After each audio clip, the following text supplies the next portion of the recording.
Okay, what's going on, everybody? Welcome back to the channel. So I don't have a lot of time in this video. I've got to go to work in about an hour and 20 minutes, but I wanted to knock this out real quick. We're going to talk about my trade.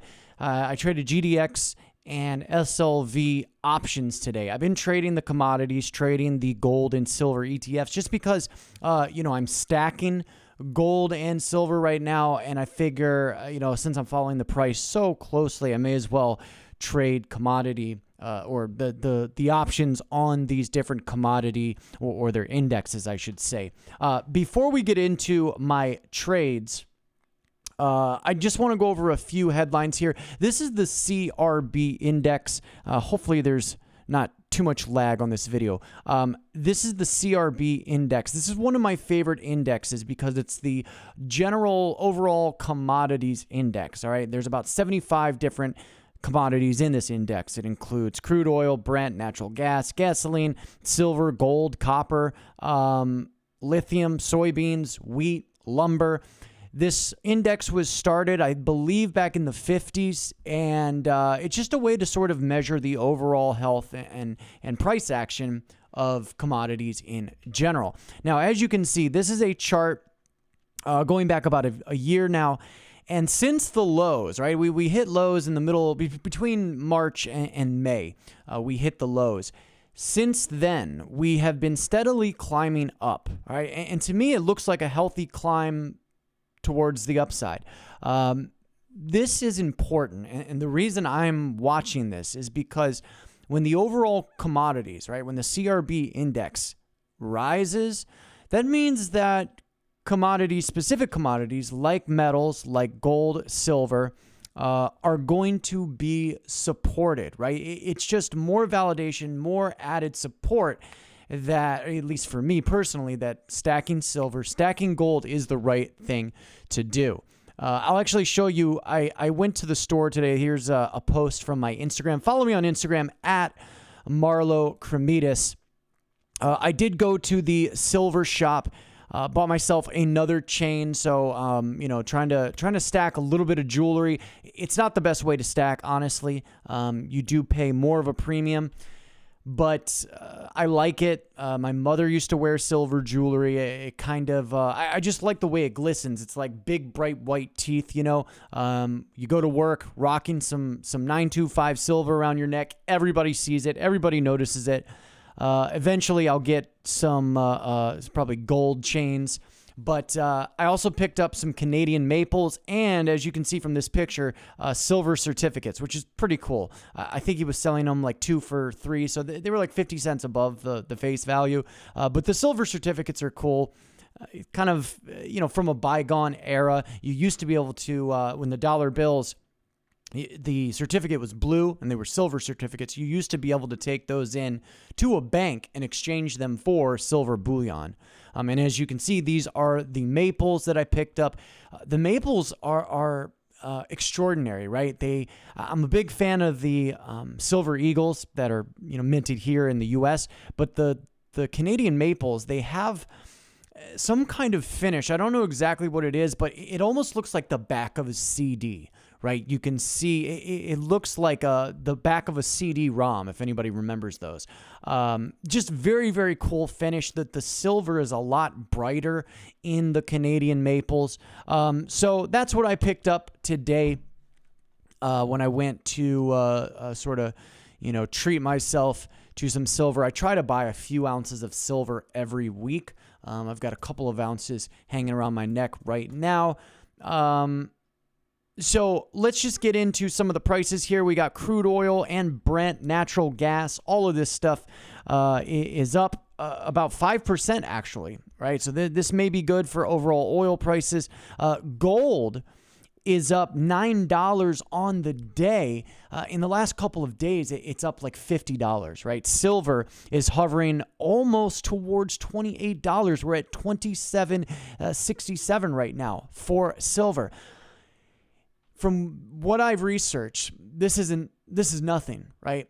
From my understanding, as the dollar continues to be devalued, as stimulus and money printing and quantitative easing, as the central banks continue to basically forge their own currencies or counterfeit their own currencies, I think we're going to see even bigger rises in commodities in general, but in silver and gold particularly, which is what I'm interested in the most. I think we'll see days where silver rises $2, $3, $4, $5. We'll see days where gold rises $100. So that's really, my motivation is just trying to dollar cost average in every single week. Sure, you're buying at some of the highs, you're buying at some of the lows, but getting in, just getting in right now, that's one of my main goals, right? I've got big stacking goals for 2020, and I wish that silver would crash, right? I wish the price of silver would crash to $15, right? Or let's be realistic, $22. I wish that would happen, all right? Even though I've bought some of my stack at 24, 25, I hope it goes as low as it possibly can. I don't think it's going to do that, right? I think there's a better chance right now that we're going to see $30 and probably stay in this range between 25 and about 30 from now on, right? But it is good to know that the silver that I do have is now worth more than it was when I bought it. And I think we're going to continue to see that, all right? Something kind of interesting here, an interesting news article. I don't know if it's right here at the moment, but I saw on this website, Trading Economics, that wheat had hit a 6-year high. Yes, wheat. All right. The reason that's important, let me actually go, let me click on wheat here. This is the wheat chart. And no, I don't trade wheat futures or anything, but I mean, you can really see the gains here. Let's see if they have the news. The wheat market extended its upward momentum into 2021 with futures rising above 650 cents a bushel, a level not seen since May of 2014, and in line with soybeans and corn futures. So, commodities in general, but also food prices going up. Definitely something to pay attention to. Make of it what you will. So let's go ahead and get into my trades. So I traded GDX. This is the GDX futures. I guess we could just go over the stocks real quick. I didn't trade stocks, but this is what the SPY chart looks like the last couple of days. Had a huge dip, right? Huge pullback. Not going to call it a crash. I don't think it's a bad thing. This is healthy when we see the markets pull back. I wish the markets would pull back even more because I do think they're overvalued and, overinflated. But the Dow Jones lost yesterday at one point, it was down 700 points. And I guess the Fed was able to bring it back and they were only down about 200 or 300 points. This is the Dow Jones Industrial Average. You can see, huge drop yesterday. Absolutely dramatic. But I'm not too interested in trading those right now. Number one, I'm just sort of trying to get back into the game. But number two, I feel like getting back to commodities, just getting back to basic commodities and stacking them, trading them. I don't know. I just feel something like spiritually, like almost like God is calling me towards, fucking around with commodities instead of these overvalued tech stocks. Maybe some of you can relate, but this is GDX. I did trade GDX, this is SLV. Let me go to the GDX chart. I traded SLV and GDX. The SLV trade didn't work out so well for me. Now, it wasn't a huge profit, right? I'm only up about 1% in my tiny little $500 account. But it's a bigger percentage gain than yesterday. And, that's my second day of trading into the new year. I'm really just trying to get my feet wet, just trying to practice charting supply and demand zones, executing trades, getting out of bad trades, right? I'm just trying to practice. I'm not trying to make money by doing this. Eventually, I feel like that will come the better that I get and the bigger my account gets and the more I put into my account. But as you can see, I was able to play it short. We were in a pretty big supply area, so I played it short. I didn't get in right at the top because I was a little, I wanted to wait and see what happened. But we had such downward momentum. This is, a 5-minute chart. I got in somewhere on this red candle and rode it pretty much all the way down to this the bottoming tail of this red candle right here. Now, as you can see, I've charted demand areas, right? We've got a demand area here from yesterday. You can see GDX has touched, and by the way, this is the gold index if I didn't, say that before.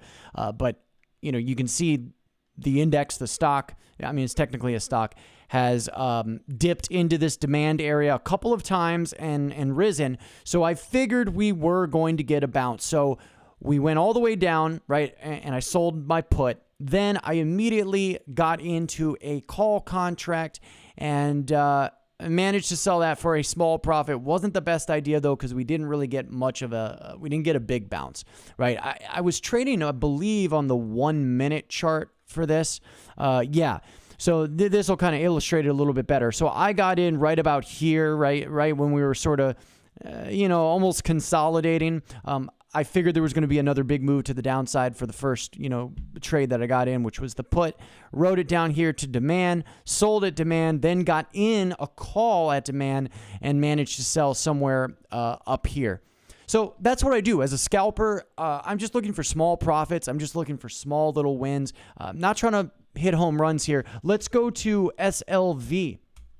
And I've never had good luck just holding anything. So I like to get in and out. I think my trades were about, altogether, they were about 10 minutes long. Like you can see here, one of my trades wasn't even a minute. I was in at 9:35 and out at 9:35 on the very first trade. But these are the three trades I made today. And so the SLV trade didn't go so well. I thought I was playing SLV short, right? I was trying to short silver, right? It was a small contract. Again, I was just looking for a little quick move here. I think I got in somewhere on this candle. We did go down. I didn't sell. I was hoping it was going to go down more, and it just never did. It kind of bounced around, and for about 10 minutes, 20 minutes, I just held on to the contract. And when it went a couple dollars against me and started, fighting for VWAP, I just decided to get out. I wanted to go to the silver shop, and I just didn't want to sit around at my computer all day. I think that was actually my third trade, so I do feel like greed kind of kicked in a little bit, right? I had the two good trades on GDX, right? Played the short, played the long. And so I do feel like I was getting maybe a little bit greedy. Probably didn't need to take that third trade. But I did. And as you can see, I was wrong about shorting silver. Silver later on today, look at this, made a pretty nice move to the upside, right? This is the silver chart. Where are we at right now? So yeah, this is SLV, so it's a couple dollars behind the actual silver prices. Let me just look at the silver futures here real quick. Yeah, silver futures are at 27.76. So the futures are a little bit higher right now than what the actual price is, where the actual price is only about 27.61. Yeah, it definitely keep following the CRB Index, especially if you're interested in commodity prices and stuff. And, let me know if you have any questions down below. Give the video a big fat like if you found it informative, entertaining, or, just enjoyed hearing what I had to say. And follow me on social media. The links for all of that is in the description down below. I want to thank my patrons so very much for supporting me this whole time. Thank you for backing my channels and backing my content. It's much appreciated. I just got a small Patreon check today, or I should say it was dumped into my online account. So thank you from the bottom of my heart for supporting the channel in all the ways that you do. I know some of you are coming over from my other platforms or my other channel. So we're going to build this channel back up. I will be back tomorrow. With that, I hope you guys have a fantastic rest of your day. As always, God bless.